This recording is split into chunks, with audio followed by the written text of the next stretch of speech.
Endometriosis affects 1 in 10 women, and so everyone knows 10 women, and therefore you know endometriosis. There is no mould to women with endometriosis.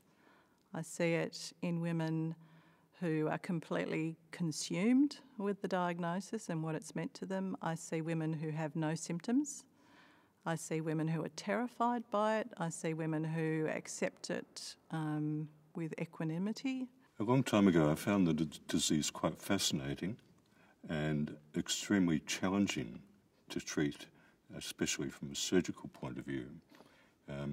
It was also true that my partner, my wife, suffered from endometriosis.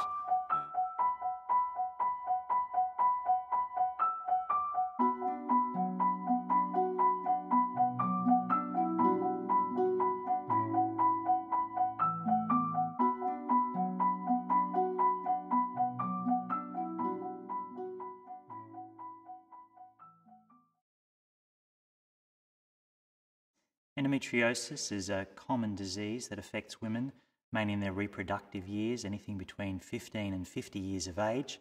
And it's a disease that causes pain and infertility. Endometriosis is a condition where you find tissue similar to the normal uterine lining growing in areas around the pelvis where it shouldn't. It tends to grow, it invades things that it shouldn't, and it sets about this process of what we call inflammation and scarring. And we really don't know what the cause of endometriosis is. It's been debated for more than 100 years, and there's lots of theories as to what might cause it. Principally, we understand now that genetics play a really important role. So if you've got the genes and you've inherited those from your parents, then there's about an 8 times chance that you're going to have endometriosis yourself compared to other women in the community. I think the one thing that has most challenged us in managing endometriosis is the variability in this condition. The main symptoms that women present to me with are definitely pelvic pain symptoms.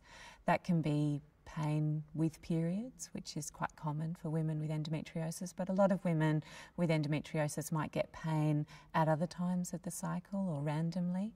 They can also get pain when they're having bowel motions or emptying their bladder. Well, without a doubt, the most common symptom that I'm involved with is actually sexual pain, or in fact difficulty even having sexual intercourse.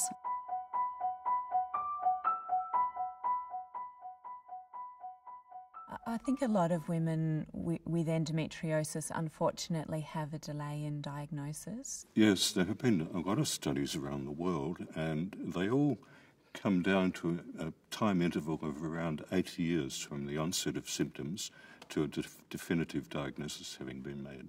There is a real need for increasing awareness within the community about endometriosis, because it is such a common condition, and a lot of women out there won't know that they've got it. Simply thinking that this could be endometriosis is imperative to making that diagnosis. Because if you don't look, you don't find. So, you can't dismiss the teenager that comes in with pelvic pain as not having anything going on. So it's about opening that dialogue and helping women to know that we will believe them in their symptoms, we'll take them seriously with their symptoms, and to also help them to understand that once we get the right diagnosis, that there's things we can do, we can improve this, they don't just have to live with it.